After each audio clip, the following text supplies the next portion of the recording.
उससे पहले पूर्वांचल की राजनीति का अहम हिस्सा, वो चाहे मऊ हो, गोरखपुर हो या फिर वाराणसी हो, इन तीनों ही जगह पर लोगों की अच्छी खासी नजर है। क्योंकि वाराणसी से अगर प्रधानमंत्री मोदी आते हैं तो घोसी लोकसभा सीट से मंत्री ओम प्रकाश राजभर के सुपुत्र अरविंद राजभर आते हैं। और यहाँ की राजनीति इस वक्त दिलचस्प मोड़ पर है, क्योंकि सपा गठबंधन और सुभाषपा यानी एनडीए गठबंधन दोनों की ही लड़ाई दिलचस्प है।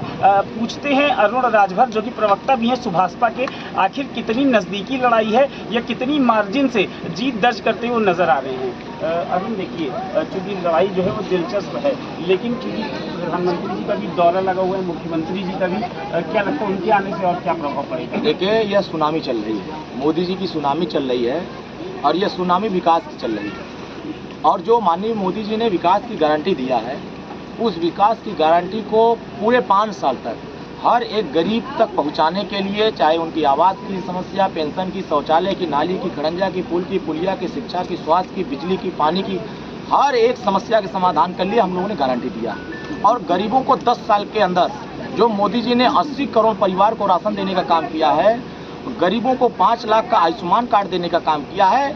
यह 55 साल की सरकार में, कांग्रेस की सरकार हो, चाहे सपा की सरकार हो, चाहे बीएसपी की सरकार हो, इन सरकारों की तुलना में आप 55 साल की सरकार देखिए और 10 साल की सरकार में 10 साल में एक भी घोटाला नहीं हुआ, 10 साल में एक भी आतंकवादी हमला नहीं हुआ, 10 साल में एक भी कर्फ्यू नहीं लगा, 10 साल में एक भी बम ब्लास्ट नहीं हुआ।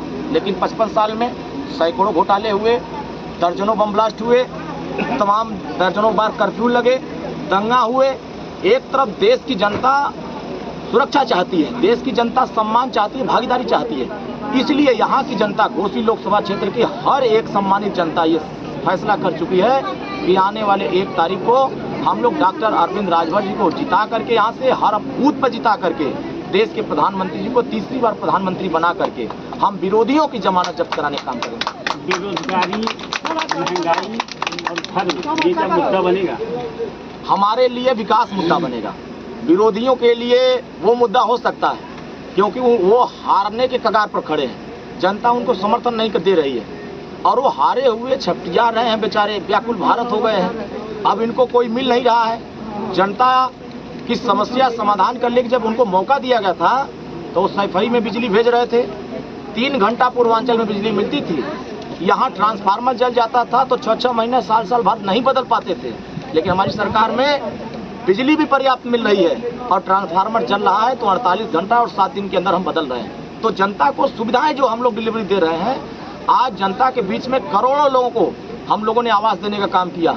आज माननीय प्रधानमंत्री ने 3 करोड़ महिलाओं को लखपति दीदी बनाने का लक्ष्य रखा है। तो हम तो महिला को सशक्त करने काम कर रहे हैं, किसानों को सशक्त करने काम कर रहे हैं, नौजवानों के लिए काम कर रहे हैं, गरीबों के लिए काम कर रहे हैं। और वो किसके लिए काम कर रहे हैं? वो सिर्फ और सिर्फ अपने लिए काम कर रहे हैं। उनका ना कोई एजेंडा है, ना कोई सिद्धांत है। यहाँ जो प्रत्याशी समाजवादी पार्टी से है, वो जब अपना वोट नहीं दे सकता, जब वो अपने गांव में अपने बूथ को नहीं जिता सकता, तो फिर घोसी की जनता को क्या आश्वासन दे सकता है? ये झूठा है आश्वासन। 2019 में सपा बसपा गठबंधन के अतुल राय ने जीत दर्ज की थी। सपा इस बार फिर से गठबंधन